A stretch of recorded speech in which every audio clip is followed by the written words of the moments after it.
ठरवलेलं आहे. आता हे मंदिराचं काम चालू करणार आहे. जे आता एक 8 दिवसात काम चालू होते. जर कोणाला मदत करायचं नक्कीच तुम्ही काकांना कॉन्टॅक्ट करू शकता. आपल्याला मंदिराचं काम चालू करायचं छोटंसं हे मंदिर आपल्याला स्वामी भक्त खूप येतात की त्यांना बसायला थोडीशी जागा कमी पडते, त्यामुळे आपण मंदिराचं काम चालू करणार आहे. जर तुम्हाला कोणाला मदत करायचं असेल मला कॉन्टॅक्ट करा किंवा काकांना कॉन्टॅक्ट करा. जय महाराष्ट्र भावना, पुन्हा एकदा आपला मराठी यूट्यूब चॅनल तुमचं सहर्ष स्वागत. मी सूरज मोते आज तुम्हाला घेऊन चाललोय वारी क्रमांक 6 आणि आपल्यासोबत आहे सुजल. आपण लास्ट टाइम आपण गेलो होतो टाकवे गावामध्ये कर्जतमध्ये. जर तुम्ही तो ब्लॉग पाहिला नसेल तुम्ही नक्की बघा. चला आता आमची वारी आम्ही सुरू करतो. सुजल जायचं का? चला काहीच कशात भावाने एकदम मजेत न जसं आपण चाललोय वारी क्रमांक 6. लास्ट टाइम आपण रसायनीमध्ये गेलो होतो इथे आपटा गावामध्ये आणि जसं आपण चाललं रिस गावामध्ये. तुम्हाला माहिती होते का रिस गावामध्ये एक छान प्रकार असं स्वामींचं मठ आहे. मलाही नव्हतं माहिती, मला माहीत झालं. तुम्ही लगेच टाईम न वेस्ट करता आपण डायरेक्टली निघालो आपला वारी क्रमांक 6ला. आणि खरं सांगायचं मला झाले माझी वलं की स्वामी मुलंच आहे, या गोष्टी मला खूप अभिमान आहे. जर आपल्या चॅनल कोण नवीन असेल तर नक्कीच आपल्या चॅनलला सपोर्ट करा आणि कमेंट बॉक्समध्ये श्री समर्थ मठ आणि कुठे असेल तर तुमच्या गावामध्ये मठ असेल तर मलाही नक्की सांगा. मी पुन्हा पुन्हा बोलते की जेणेकरून मला माहीत होईल जिथे मला जाता येईल आणि आपल्याला ब्लॉग शूट करता येईल त्यामुळे. आणि आता जस्ट आता आपण पोचलो आता दांडपड्यावरती. लावला ना त्याला काही आता आपल्याला महाराष्ट्र लिहिला आहे. खोदकाम कुठे घेऊन चाललाय बाबा? आता जसं आता आपल्याला जायचं समोर. सो गाईच आता समोर गेल्यानंतर आपल्याला सरळ जायचं आहे. सरळ गेल्यानंतर आपल्याला एक लागेल रिसवाडी, रिसवाडीनंतर लागेल फटवाडी, नंतर लागेल रिस. त्यानंतर आपल्याला ऑटो गरज लागेल एक लेफ्ट साईड मारून सिद्धा आपल्याला गावामध्ये जायचं आहे. तिथून पण नसल माहीत असेल तर तिथं इचरा कोणाला ऑटो गॅरेजमध्ये समोर सांगेल आणि चला गायचं. आणि हा समोरचा बघू शकतो तुम्ही हा नजारा. हा कुठे घेऊन चालला एवढा मोठा बोरिंग सिस्टम आहे आता आय थिंक हा तोच आहे. आणि चला गायच. आणि बघा मी सांगतो ना एकदा पुन्हा, स्वामी सांगतात कधी हार मानू नका, कधी खचून जाऊ नका, मी तुमच्या नेहमी पाठीशी आहे. सर्व स्वामी भक्तांना एकच सांगेल की तुम्ही प्रामाणिकपणे कष्ट करा, प्रामाणिक स्वामींची सेवा करा. स्वामी तुम्हाला काहीच कमी करू शकणार. तुम्हालाही स्वामी अनुभव आलाच असेल. स्वामींचं वेळ त्यांनाच लागतं, स्वामींची माया आणि स्वामींचं प्रेम त्यांना समजतं. आत्ता पोहोचला आपण रिस गावामध्ये. साईडलाच आपला वैष्णवी ऑटो गॅरेज लागेल, तिथं आपल्याला एकदम लेफ्ट मला एकदम सरळ यायचं आहे. आणि हा समोरचा बघू शकतो रिस गावाचं वातावरण खूप छान आहे. तुम्हाला कसं वाटतं कमेंट बॉक्समध्ये नक्कीच सांगा. आणि जास्तीत जास्त रिस करून व्हिडिओ व्हायरल करा जेणेकरून आपल्याला रिस गावामध्ये खूप छान प्रकार असं मठ आहे, सगळ्यांना समजू द्या.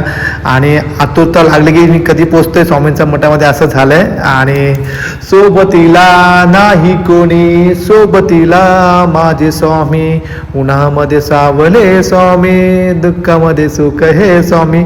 स्वामींच्या मठाचं आताच बघू शकतो तुम्ही दर्शन झाले आणि आनंद हा गंगणात मावत नाही. सो गाईस आता आपण गाडी पार्किंग करू, जसं आता आपण जाऊ मंदिरामध्ये दर्शन घ्यायला.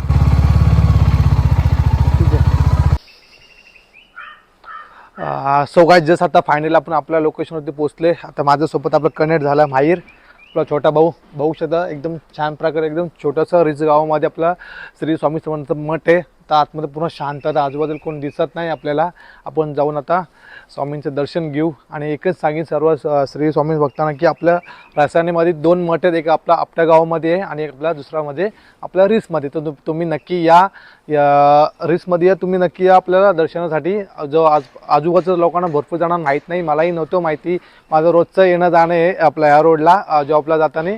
त्यामुळे आता रोज स्वतः मी येताना स्वामींचं दर्शन घेऊन जाऊ शकतो, कारण मला आधी नव्हतं माहिती. मला हा लोकेशन सांगितलं माझ्या लहान भाऊनी सांगितलं, सुजितने. त्यानंतर आपला एक छोटासा स्वामी भक्त आला आहे आणि आपल्यासोबत सुजल आहे. चला का आता आपण जाऊ आतमध्ये.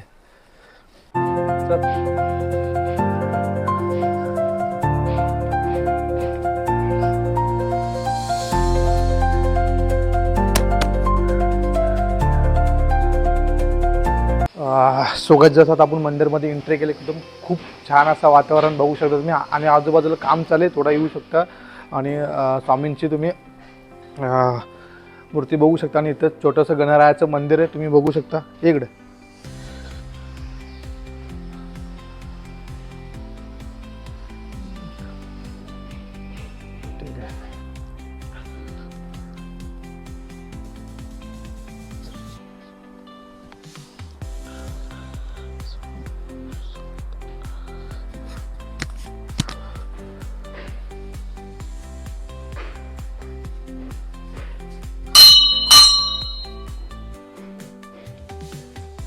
गणपती बाप्पा मोरया. जसं आता आपण काका तुमचं नाव आहे? पवन काशीनाथ भोर. अच्छा, आपल्या मंदिराची स्थापना कधी झाली? 21/4/1913 13ला. अच्छा. आम्ही इथं वर्षात एवढं जवळ राहून आम्हाला नव्हतं माहिती. जस्ट समजलं, छोट्या भावाने सांगितलं तर लगेच आम्ही दर्शनासाठी आलो. आपण सो गाईस, आता जस्ट आम्ही वारी चालू केली. जिथे तुम्हाला कोणत्याही गावामध्ये स्वामींचं मठ असेल तर तुम्ही नक्की आम्हाला सांगा, आम्ही तिथे जाण्याचा प्रयत्न करू. जसं माझ्या छोट्या भावाने सांगितलं की रिस गावामध्ये छोटंसं स्वामींचं मठ आहे. लगेच आम्ही दर्शनासाठी आलो. तर आपल्या आरती असं कार्यक्रम कसं होतात आपल्या मठामध्ये? इथं साप्ताहिक केंद्र आहे. या ठिकाणी सिद्धू सर आपल्याला म्हणजे मार्गदर्शन करतात. अच्छा. रविवारी येऊन ते मार्गदर्शन असतं. हं. तर रविवारी संध्याकाळी 6ला आरती असते. अच्छा. कोणी येऊ न येऊ ते 6ला आरती नियमाने चालू होणार. रोजची नित्य सेवा असते सकाळी. रविवारचं असतं? हा, रविवारचीच साप्ताहिक रविवारी आरती असते 6ला. अच्छा. बाकी इतर वेळेचा दत्त जयंती, स्वामी जयंतीला पालखी सोहळा असतो. इथून पालखी निघते, संपूर्ण गावातून मिरवणूक होऊन परत या ठिकाणी येते. नंतर 6ची नंतर आरती होते. आरती झाल्याच्यानंतर भजन असतं, जेवणाचा महाप्रसाद असतो. अच्छा. दत्त जयंती, स्वामी जयंतीला. बाकी गुरुपौर्णिमेचा पण कार्यक्रम इथं होतो. गुरुपौर्णिमा, परत आणि श्रीकृष्णाष्टमीचा पण आम्ही ते हे करतो. गणपती उत्सवाचा पण कार्यक्रम असे छान आहे. म्हणजे मंदिरात जेवढे कार्यक्रम हे करतात तेवढं आम्ही हे करतो. अच्छा. असं आहे. गणराची मूर्ती आधीपासून आहे की गणपतीची मूर्ती आधी पहिली होती, पण हे आम्ही त्याच टायमाला मंदिराचं काम केलं. अच्छा. हां, आणि त्या टायमाला हे पहिले असे साधी दगडाची मूर्ती होती, त्याला सिल्वर लावून तो आता हे केलं आहे. आता आम्ही ठरवलेलं आहे, आता हे मंदिराचं काम चालू करणार आहे. अच्छा. जे आता एक 8 दिवसात काम चालू होते. ठीक आहे. जर कोणाला मदत करायचं असेल नक्कीच तुम्ही काकांना कॉन्टॅक्ट करू शकता. आपल्याला मंदिराचं काम चालू करायचं. छोटंसं हे मंदिर आपल्याला स्वामी भक्त खूप येतात की त्यांना बसायला थोडीशी जागा कमी पडते, त्यामुळे आपण मंदिराचं काम चालू करणार आहे. जर तुम्हाला कोणाला मदत करायचं असेल मला कॉन्टॅक्ट करा किंवा काकांना कॉन्टॅक्ट करा. स्क्रीनवर तुम्हाला काकांचा नंबर दिसेल, त्यांना कॉन्टॅक्ट करा तुम्ही. आणि नक्कीच तुम्ही भरपूर जणांना व्हिडिओ शेअर करा, जेणेकरून आपलं मंदिर खूप छान प्रकारे आपल्या रसायन एरियामध्ये बांधू शकतो आणि सर्व स्वामी भक्त आपल्या स्वामींच्या दर्शनासाठी येऊ शकता. काकाने खूप छान अशा प्रकारे आपल्याला माहिती सांगितली आणि मंदिराची स्वच्छता बघून खूप मन प्रसन्न झालं. नक्की तुम्ही या आपल्या मंदिरामध्ये पाय पडायला. आणि दर रविवारी संध्याकाळी 6 वाजता आरती असते. नक्की तेही आरतीचा लाभ घ्या तुम्ही. चला, धन्यवाद काका. श्री स्वामी समर्थ. ओरोशेमध्ये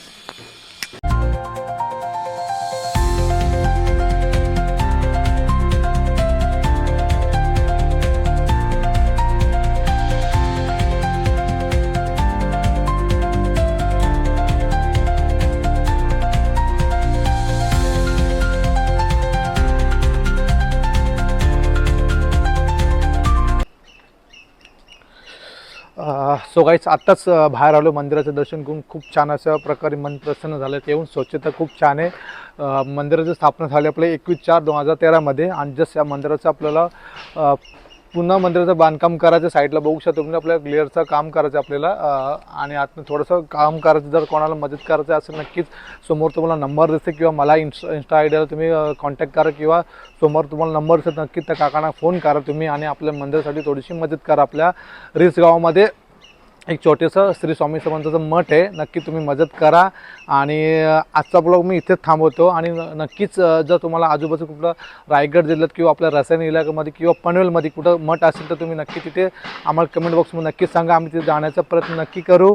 आणि आजचा तुम्हाला हा छोटासा ब्लॉग आवडला असेल नक्कीच तुम्ही कमेंट बॉक्समध्ये श्री स्वामी समर्थ लिहा. आणि आजचा ब्लॉग मी इथेच थांबवतो. पुन्हा एकदा भेटू न्यू ब्लॉगमध्ये, न्यू लोकेशनमध्ये. जय हिंद, जय महाराष्ट्र.